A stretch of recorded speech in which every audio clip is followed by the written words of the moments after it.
bora lá, direto ao ponto. Qual é a verdade sobre um dos rituais de recuperação mais famosos do esporte? Hoje, a gente vai mergulhar na ciência por trás do banho de gelo para descobrir. Ah, a cena é clássica, né?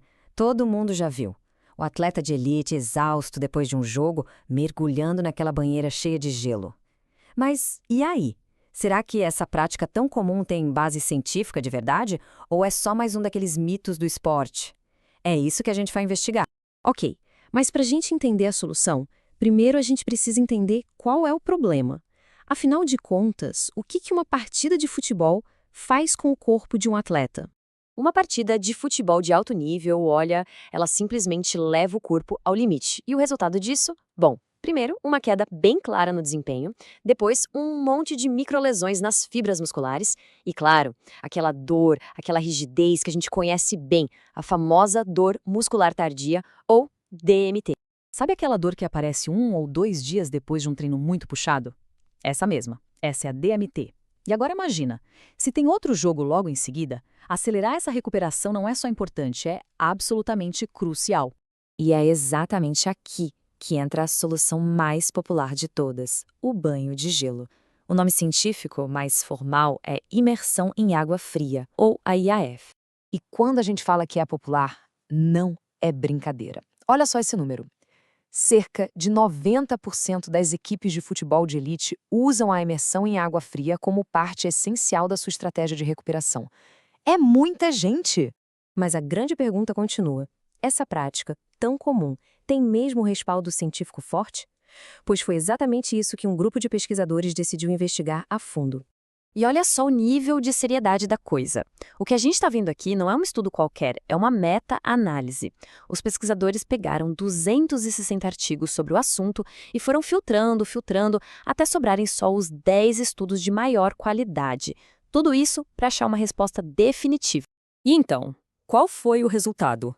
Vamos começar pelo impacto no desempenho físico dos jogadores. Primeiro resultado importante. Em relação à força muscular, o banho de gelo realmente funciona. Os atletas que usaram a imersão em água fria recuperaram a força bem mais rápido, com benefícios claros observados 24, 48 e até 72 horas depois da partida. Agora, como o desempenho no salto, a história é um pouco mais complexa. Sim, teve benefício, mas ele só apareceu de forma significativa 48 horas depois do jogo, o que sugere um efeito mais tardio para esse tipo de potência explosiva. Agora, atenção a este resultado, porque ele é surpreendente. Para a velocidade de sprint, que é talvez a capacidade mais decisiva no futebol de hoje em dia, os banhos de gelo não fizeram diferença nenhuma. A recuperação foi praticamente a mesma para quem usou e para quem não usou. Certo, já vimos o desempenho, mas e por dentro, o que acontece nos músculos? Será que o banho de gelo ajuda a reduzir o dano físico e a sensação de dor? Aqui a resposta é um sim bem claro. A imersão em água fria diminui os níveis de creatina quinase, que funciona como um sinalizador no sangue que indica o nível de dano muscular. Menos creatina quinase significa menos dano. E esse efeito positivo foi visto de forma consistente ao longo dos 3 dias. E quanto à sensação de dor? Ajudou, mas de um jeito curioso. Os jogadores relataram sentir menos dor 24 horas e 72 horas depois. Só que, estranhamente, não houve diferença significativa na marca de 48 horas. Um pequeno mistério da fisiologia. Agora, antes de sair por aí recomendando banho de gelo para todo mundo, a própria ciência nos pede um momento de calma. Tem um detalhe importante nos resultados. Os próprios pesquisadores que fizeram a meta-análise dão o alerta. Eles dizem que, apesar de terem encontrado benefícios, esses resultados devem ser vistos com cuidado. Mas por quê? O motivo dessa cautela toda está num conceito estatístico chamado intervalo de predição. Pensa nele como se fosse uma previsão do tempo da ciência. Ele nos diz que, embora os resultados atuais sejam positivos, um estudo futuro poderia, por acaso, não encontrar benefício nenhum. Em outras palavras, na média parece funcionar, mas não é uma garantia de 100% para todos os casos. Certo?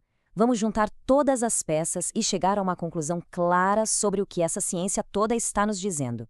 Resumindo a história toda, o banho de gelo é eficaz para recuperar a força e para reduzir o dano muscular. Ponto. Já para o salto e para diminuir a dor, o efeito é mais específico, meio que depende do tempo. E, o mais importante, para recuperar a velocidade de sprint, parece não ajudar em nada.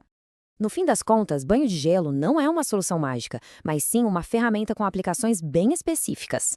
A verdadeira questão que fica é: se o gelo é só uma peça desse quebra-cabeça, qual será a próxima grande inovação, seja na tecnologia, na nutrição ou na genética, nessa busca sem fim pela recuperação atlética perfeita?